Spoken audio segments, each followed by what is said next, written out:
Hello everyone, let's have more news about the Lakers, but first don't forget to subscribe to the channel and leave a like. Lakers and Warriors could emerge as potential destinations for defensive specialists. As NBA free agency approaches, two of the league's most storied franchises, the Los Angeles Lakers and Golden State Warriors, are reportedly circling one of the league's most underrated defensive specialists, DeAnthony Melton. Both teams are expected to undergo significant roster reshaping this offseason, and Melton's name has quietly emerged as a low-cost, high-upside option. According to The Athletic's Anthony Slater, the Warriors have identified Melton as a potential target. Meanwhile, Lakers insider Jovan Buha has echoed similar interest from the Purple and Gold, suggesting both franchises are weighing the former Sixer as a possible backcourt addition. Melton, just 26, fits the mold of a buy low candidate with proven two-way value. His 2024-25 season was marred by a torn ACL after playing just 6 games, during which he averaged 10.3 points, 3.3 rebounds, 2.8 assists, and 1.2 steals on efficient shooting splits, 40.7% from the field and a strong 37.1% from 3. Following his injury, he was traded to the Brooklyn Nets but didn't log a single minute with them. Though durability concerns linger, Melton's track record before his injury paints a clearer picture. He was a vital piece on the Memphis Grizzlies during their rise and later flourished with the Philadelphia 76ers, carving out a niche as a perimeter pest who could guard both guard spots, knock down open threes, and contribute as a secondary playmaker. His defensive versatility is his calling card.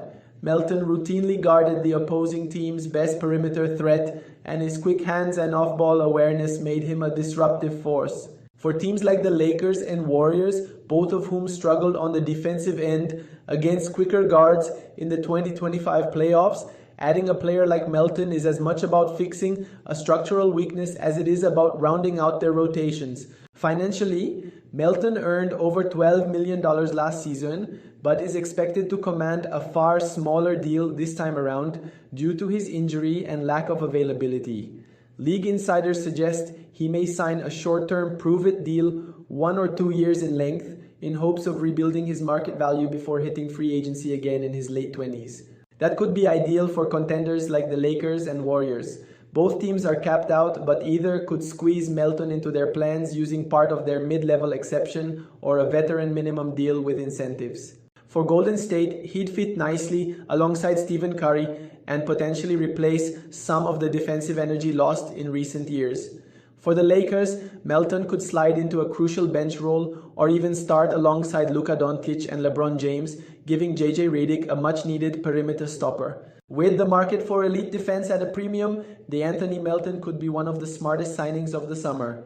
If he returns to form, both the Lakers and Warriors may look back on this as a quiet move that paid championship-level dividends. Now let's go to another video. Don't forget to leave a like.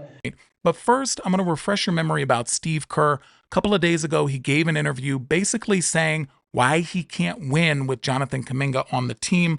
Steve said, it's a tricky one because Jonathan obviously is gifted and he wants to play a bigger role and he wants to play more. And for me, I've been asked to win. And right now, he's not a guy who I can say I'm going to play 38 minutes with the roster that we have, Steph and Jimmy and Draymond, and put that puzzle together that way and expect to win. Damn, shots fired. Those statements went viral. Everybody talking about Steve basically saying, look, you're a really good player, but that doesn't equate to winning with the current construction of the Warriors lineup. Interesting point. Draymond Green disagrees. He had this to say in response to Kerr. Draymond went on his podcast and said, when I look at that statement, I take a couple of things away. One being, he said, with this roster that we have, I'm not sure. He didn't say Jonathan Kuminga can't play 38 minutes anywhere and be a successful player and be an impactful player. That's not what he said. He said, with this roster. Now, do I agree with that? I don't know that I necessarily agree because we just haven't seen it. So I'm not of the mindset that something just doesn't work that you haven't had the chance to see much of. Now, Dre brings up an interesting point. We really haven't seen Steph, Jimmy, and Kuminga on the court at the same time. I had an incredibly difficult time finding stats with the three of them on the floor. If you found them, drop in the comments. Let me know, because I had a really difficult time. This is from Basketball Reference, and it shows the top 10 rankings of the Warriors' best two-man lineups with these two players, how long they played throughout the season on the floor together at the same time. These were the top 10. The Steph and Kuminga combo ranked ninth with only a plus 7.6 rating. Very interesting there. But we really didn't see much of Steph, Jimmy, and Kuminga on the floor at the same time. Now, why? I mean, had a lot to do with Kuminga being injured, and then Jimmy obviously gets traded over at the beginning of February at the trade deadline, and then Kuminga was still out.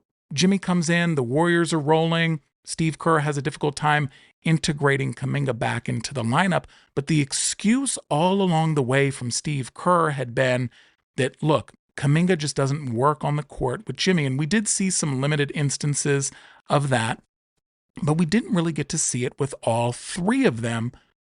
So Dre's point, I mean, is valid there, but also we saw enough of Kuminga play and we saw enough of the issues. We saw the turnovers. We saw the ISO ball. He's a very similar player to Jimmy Butler in that they both are very ball dominant and they're both going to have the ball in their hands a lot. And that just doesn't work with the motion offense. We get it. We've heard all of the excuses.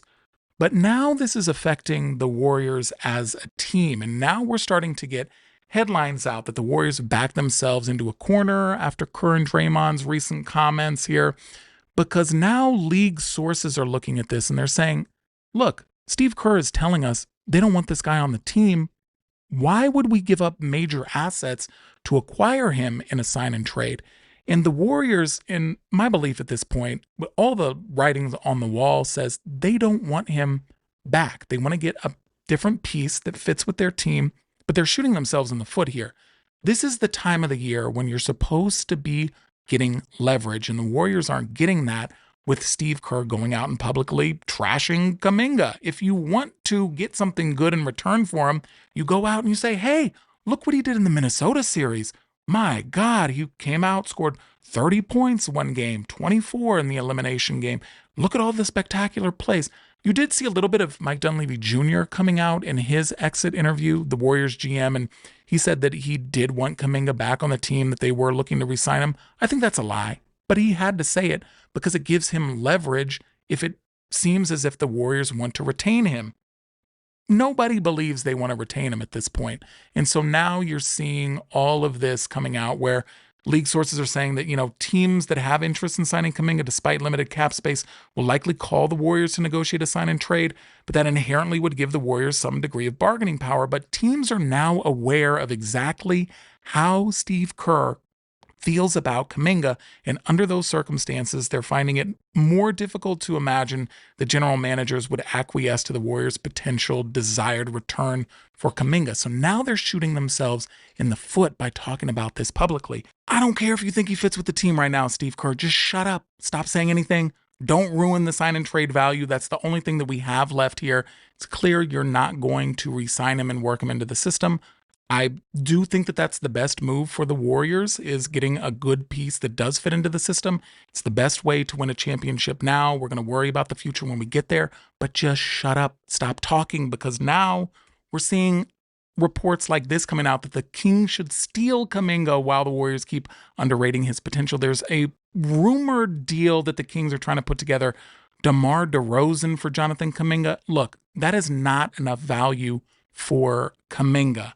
We don't want to see the best trade asset that we've had in years here go for DeMar DeRozan. I mean, that's not the piece that we're looking for right now. If we want to work a deal with the Kings, Domantas Sabonis, that's interesting. But also you're seeing chatters around the Nets, who could Steve Kerr, Kuminga's comments signal an exit? Brooklyn Nets should be watching closely. The Nets are the most likely landing spot for Jonathan Kuminga just because they have so much cap space. They can absorb him in a sign and trade with no issue. They can also send him an offer sheet. try to sign him, outbid the Warriors. Now, the Warriors obviously can match anything because Kuminga's a restricted free agent, but you've got just more and more chatter increasing that teams now are seeing the Warriors don't value Kuminga, so they're not going to be willing to part with bigger assets. It's already going to be really tricky to trade Jonathan Kuminga because of the bird rights. Now, most of the teams are going to be able to work a deal with him they're only going to be able to send out half of his value. So if he signs for $25 million a year with the Warriors in the sign and trade scenario, the Warriors are only going to be able to value that contract outgoing at $12.5 million. So it just makes it a lot more difficult for the salaries to match up in a trade. They're very limited in who they can trade with to begin with. Don't do yourself any disservice. Just shut up. Draymond, I don't want to hear it. Steve, I don't want to hear it. Stop talking about Kuminga until something is worked out. Because if you tank his value right now, that is the worst thing that you could do for this team who's trying to put that last piece in place for that 5th championship next year. I mean, next year is the last shot, most likely. This is our best shot to get that last chip that we need to get us to the promised land again. I want to hear what you think. Do you think Dre's wrong for calling Steve out? Do you think Steve Kerr is right? Do you think the Warriors are going to tank Kuminga's value and get a terrible return? I want to hear what you have to say, and I'll talk to you tomorrow in the next video. Peace.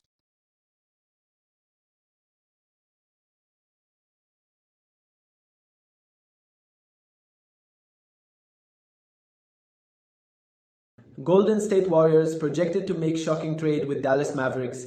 The Golden State Warriors have an open championship window with Stephen Curry at the helm. The legendary guard, accompanied by Jimmy Butler and Draymond Green, is a strong building block for a title-contending team. Evidently, Warriors general manager Mike Dunleavy Jr. has his work cut out for him this summer. To take a leap from a strong playoff team to a title contender, Golden State will need to make a few moves that pay off. After Curry's incredible campaign, marked by an All-NBA second-team selection, the Warriors roughly know what changes need to be made. Golden State has a couple of needs to address. There is a lack of a big man presence, so landing a center could be massively beneficial.